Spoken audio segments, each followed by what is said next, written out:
بكره عندنا ماتش الساعه 9:30 من ارخم الماتشات اللي في الدوري ومن اصعب الماتشات، ماتش بيراميدز.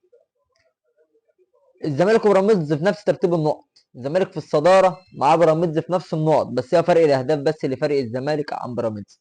فان شاء الله قدرنا نكسب، فاحنا كده خلاص بقى في الصداره رسمي، وهنفرق عن بيراميدز بثلاث نقط. لا قدر الله تعادلنا او خسرنا، لا انسى، انت ماشي على المحك الموسم ده، اللي هو بنقطة ممكن تنزل مركز رابع، وبنقطة ممكن تبقى في المركز الأول. ديك شايف فرق بينك وبين بيراميدز عدد الأجوال، وفرق بينك وبين الأهلي نقطة، فرق بينك وبين سيراميكا تقريبا نقطتين. يعني الموضوع أصلا مش مستاهل إن احنا نقع.